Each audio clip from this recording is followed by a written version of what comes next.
Ce podcast vous est présenté par le Centre Patronal, organisation économique offrant des services d'assurance sociale, des conseils juridiques et des formations continues. Maddalena Di Meo, on est ici dans les bureaux de First Med. On va expliquer après les activités de First Med. Ma première question qui me vient, c'est comment ça se fait, comment on passe d'infirmière à femme d'affaires dans une vie? Expliquez-moi ça. Bonjour Nicolas, moi j'ai un parcours très atypique. Je suis devenue infirmière par volonté de changement, de vraiment porter un changement. Moi j'ai commencé ma carrière très jeune, j'avais 18 ans quand j'ai commencé mes études d'infirmière, diplômée à 21. Et puis j'ai travaillé dans le domaine de la santé pendant 10 ans en tant qu'infirmière. Et puis des frustrations sont nées. Et ce sont ces frustrations-là qui m'ont amenée à me poser de vraies questions. Est-ce que je voulais poursuivre dans cette voie? Qu'est-ce que je voulais vraiment? Parce qu'il y a un moment donné sur mon parcours, j'avais une inadéquation entre le pourquoi j'avais choisi d'être infirmière et ce qui se passait sur le terrain. C'est-à-dire? Quand moi j'ai commencé ma carrière, c'était une infirmière 4 patients. Puis au fur et à mesure qu'on avançait, c'était une infirmière 6 patients, une infirmière 8 patients. Et du coup, la qualité, le temps qu'on veut donner aux patients n'est plus le même. Il faut être transparent, c'est plus le même temps qualitatif. Ouais. Et je me suis dit qu'il y a 2 options pour moi. La première, c'est rester dans cette frustration.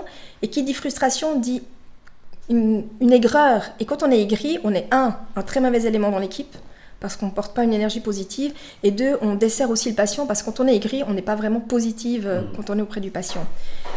Et la deuxième option était de me dire, ok, bon, t'es frustré, t'en fais quoi de cette frustration? Soit tu le prends, cette frustration, par son bout, et tu dis, qu'est-ce que t'en fais? Et tu vas de l'avant. Et j'ai décidé d'opter pour cette deuxième option, d'aller de l'avant. C'était quand? J'ai commencé, c'était quand? En 2016. Non, c'est pas vrai, n'importe quoi. J'ai commencé, si je vous dis pas de bêtises, en 2008. J'ai fait une formation de management social et culturel. Après, il y a une réalité de terrain. Moi, je devais subvenir à mes besoins.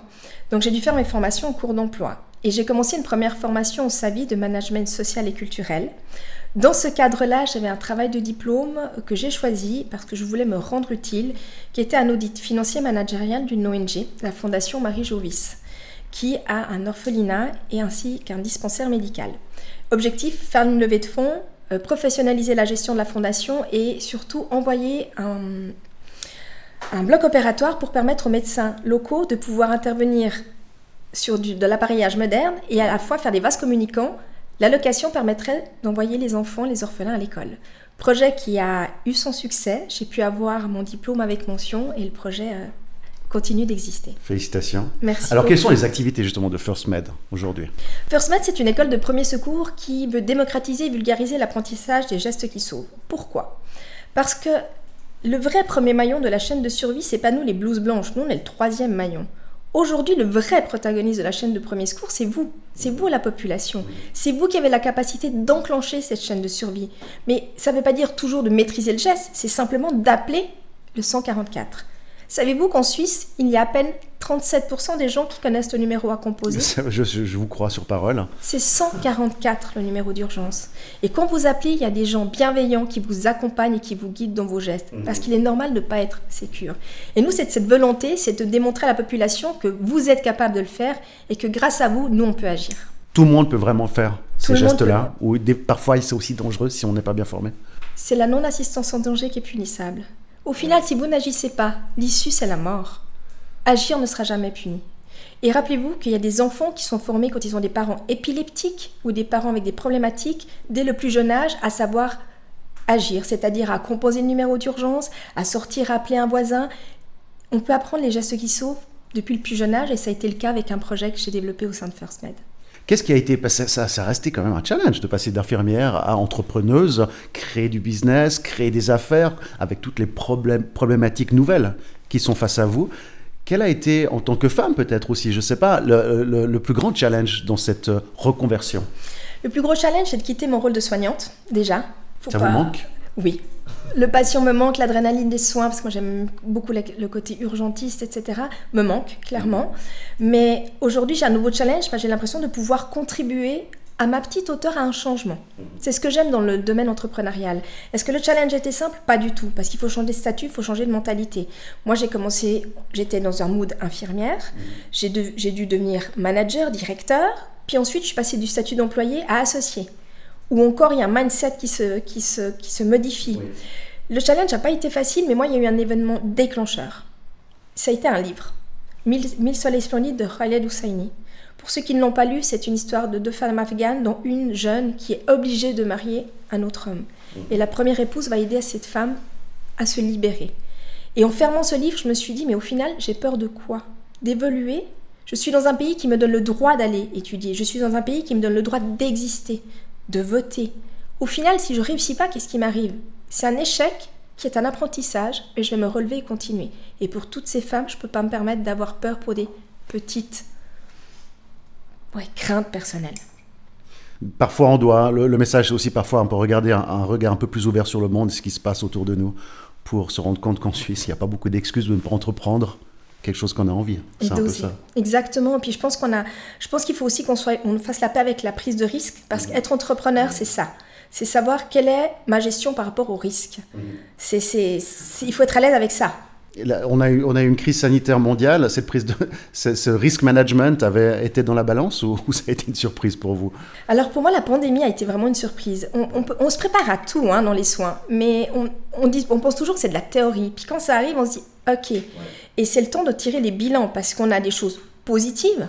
Il faut tirer ce qui est du positif, mais il faut aussi tirer les points négatifs pour en faire des enseignements pour l'avenir, si au cas où.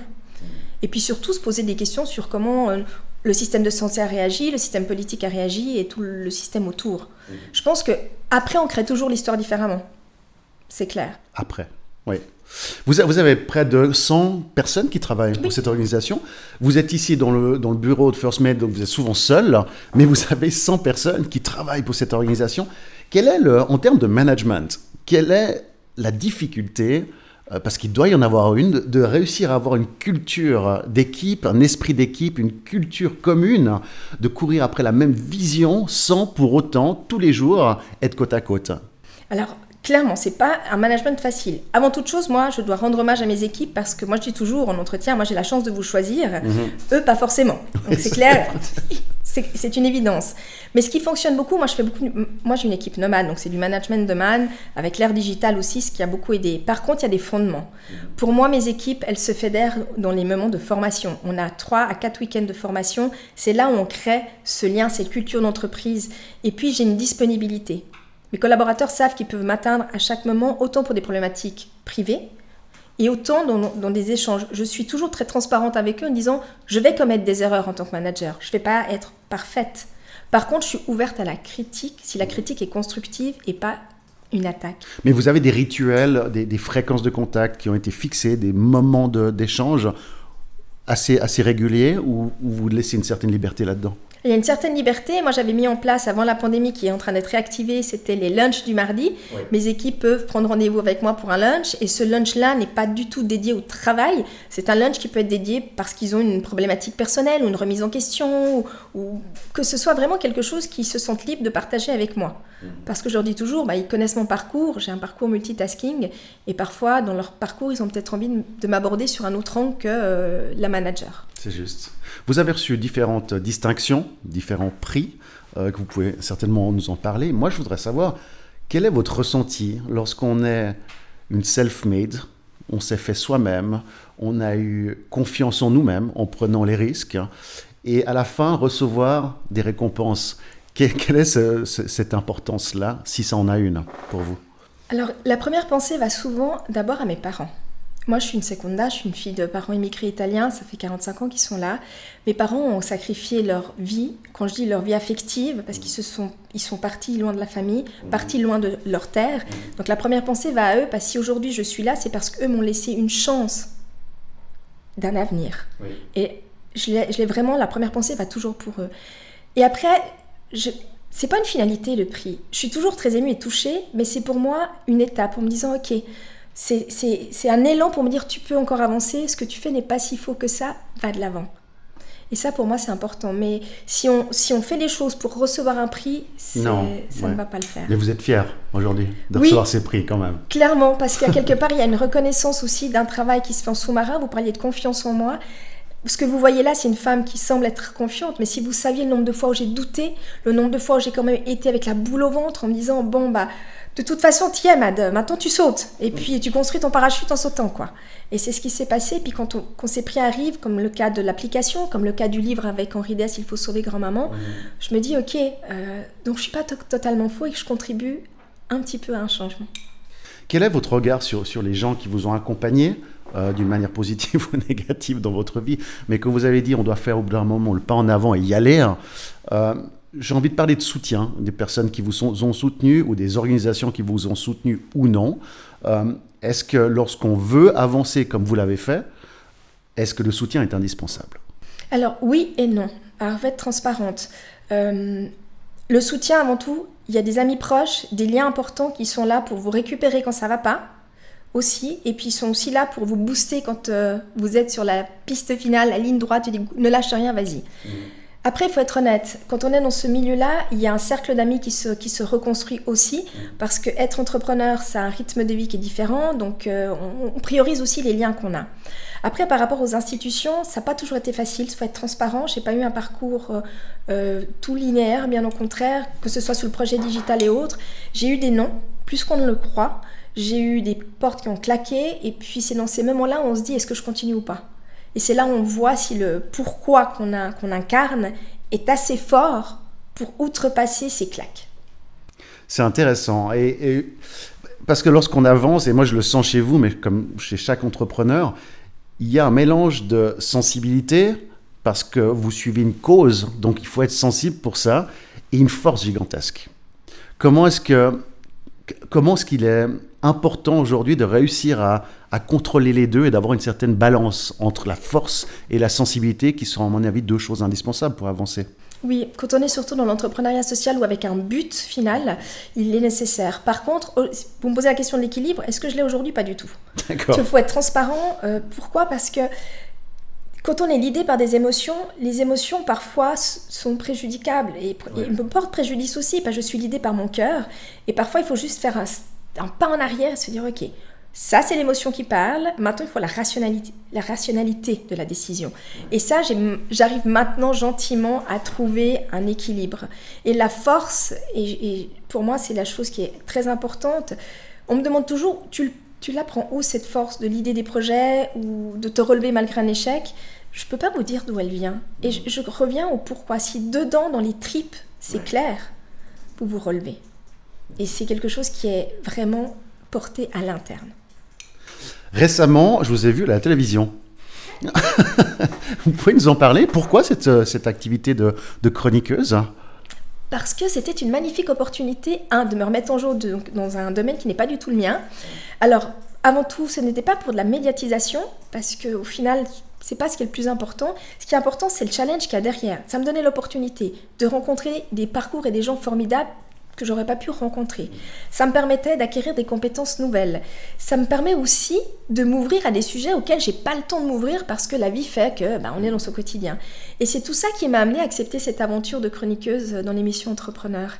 Et à force sur le plateau de débattre avec des personnes, est-ce qu'il y a certains regards sur certaines thématiques qui ont évolué un peu ou pas? C'est une question très ouverte. Mais... Alors, je ne sais pas si ça a évolué, mais je prends l'exemple de la dernière émission qui était le management participatif inclusif. C'est très intéressant de voir combien encore le management inclusif est confondu avec le participatif, combien les choses ne sont pas encore claires en Suisse sur quel vraiment le management inclusif. Et suite à cette émission, j'ai eu beaucoup de retours, que ce soit pour des ressources, que ce soit sur le fait d'avoir amené un regard différent. Et je pense que ce type d'émission peut accompagner dans les réflexions un entrepreneur qui est dans sa propre réflexion managériale, d'entendre d'autres personnes, de dire voilà comment je l'ai fait, puis d'avoir aussi de l'autre côté quelqu'un qui vous dit attention, faites la différenciation entre ce type de management et ce autre type de management. C'est toujours important de voir toutes les caméras différentes. Et puis, je crois qu'il y a une bonne nouvelle récemment. Est-ce que vous pouvez nous en parler? Oui, Je vois un grand sourire là, donc c'est une bonne nouvelle. Oui, c'est une bonne nouvelle parce que pour moi, ça veut dire que le projet que j'ai l'idée il y a bientôt 6 ans, non plus, 6 ans, va continuer à grandir à travers OneDoc puisque j'ai eu la chance de vendre mon application Que dit le pédiatre, qui est la première plateforme pédiatrique de visio-consultation à OneDoc qui va permettre de le faire grandir. Et pour moi, merci beaucoup. Donc, quelles sont les prochaines étapes à ce niveau-là? À ce niveau-là, maintenant, il y a une ligne pédiatrique et adulte qui s'est mise en place. C'est d'onboarder des médecins intéressés à être présents. C'est un projet qui a un enjeu de santé publique. L'objectif, c'est de pouvoir optimiser le flux des patients qui vont aux urgences. Et pas que, c'est de pouvoir amener la première réponse à travers des professionnels, à travers des pédiatres et généralistes, pour guider le patient, pour lui dire est-ce que ça vaut vraiment la peine d'aller jusqu'aux urgences ou bien autant attendre, voir son pédiatre le lendemain ou son généraliste, et ça permet ainsi de fluidifier ou tout du moins de faire un pré-tri. OneDoc, pour ceux qui ne connaissent pas, juste pour expliquer un petit peu qui sont, Oui. parce que la plupart des gens ont découvert OneDoc durant le Covid en prenant rendez-vous. C'est ça. Ils ont découvert OneDoc. Qui sont-ils en 2 mots, hein? OneDoc, c'est une équipe de jeunes entrepreneurs motivés et innovants qui ont lancé la première plateforme de prise de rendez-vous en ligne médicaux et paramédicales. Donc les activités paramédicales aussi sont incluses. D'accord. J'avais une question très générale, mais qui est très intéressante.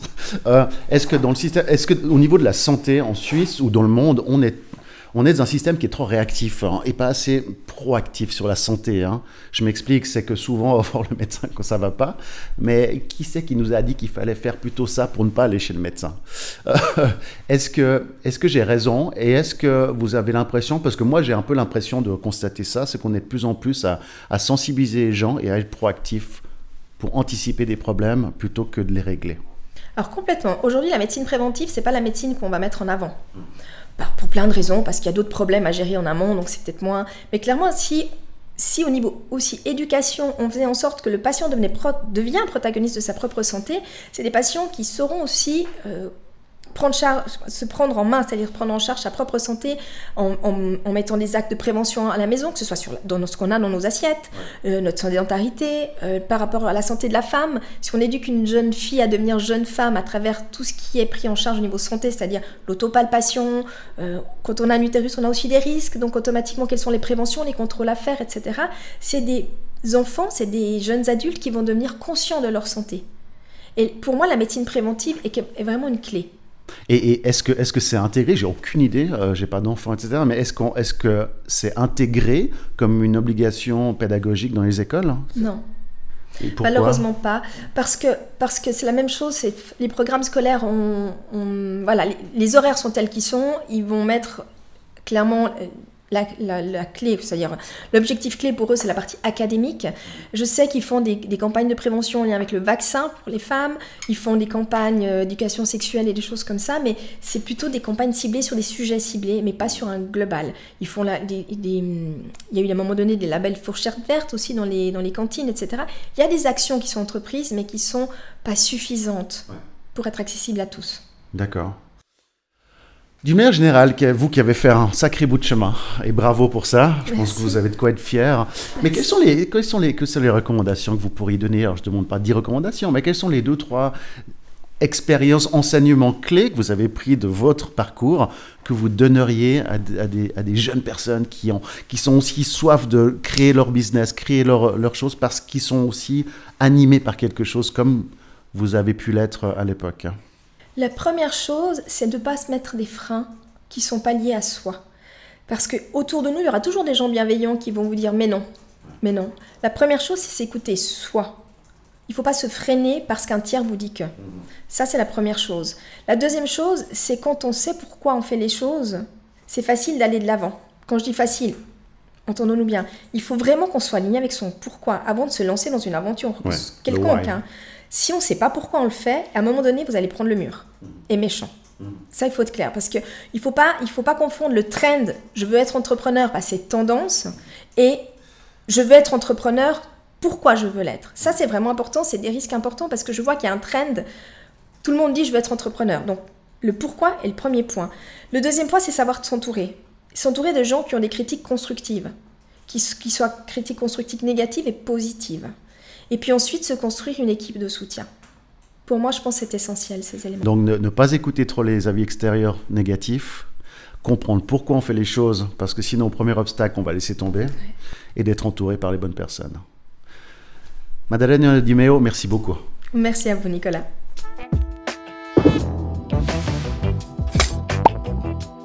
Ce podcast vous a été présenté par le Centre Patronal, organisation économique offrant des services d'assurance sociale, des conseils juridiques et des formations continues.